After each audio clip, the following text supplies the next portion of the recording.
Ikaw lang ang aming tagapagligtas.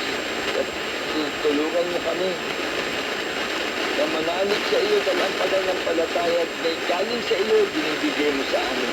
Lord, ipagkaloob mo sa amin itong tradition na pananampalataya ito. And ngayon, we are deciding to accept you, Lord.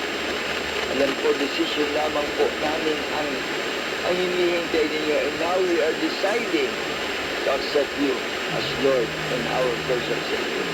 At Panginoon, maraming pong salamat. Lahat ng mga nakikinig kayong umaga, nawawalay sa inyo, Lord. Napanalangin ko po. Alam ko kung hindi tinatawag niyo sila. Kaya, Lord, ipuin niyo sila, Panginoon. At lahat ng mga nakikinig kayo, Panginoon, kasiyan niyo ng inyong Espiritu Santo. Lahat ng nakikinig ngayon, pagpalain niyo, Lord. Lahat ng mga nakakaranas ng kahirapan po, bigyan niyo po ng kaaluwanan sa buhay, Panginoon. Bigyan niyo ng kasaganaan sa buhay, Lord. Lahat ng ngayon na stress, nadidepress, Lord, bigyan mo ng kapayapaan.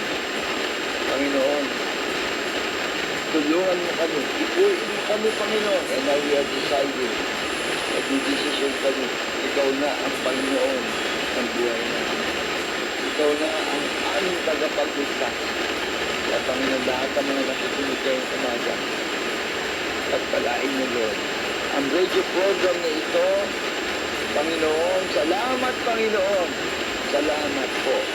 Salamat na ganito lang katagalan program na ito. Patagalin pa din, Lord, hanggang sa ikalawa mong pagdating, Panginoon.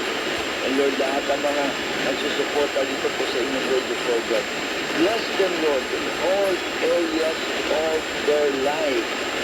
Lahat po, Lord, kilala niyo sila dahil ikaw ang umili po sa kanila, Panginoon. Panginoon, maraming salamat po sa pag-ipon niyo sa kanila, Panginoon. Sa mga sumusuporta po. Hindi lang dito, mga sumusuporta sa iba pa ninyong mga gawain. Maraming salamat.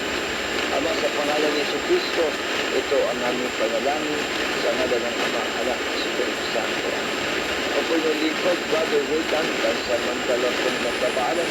Maganda umaga, pagpalain ko ng ating Panginoon. Ang tabay na po ninyo ang Siguro Palorog. God bless everyone.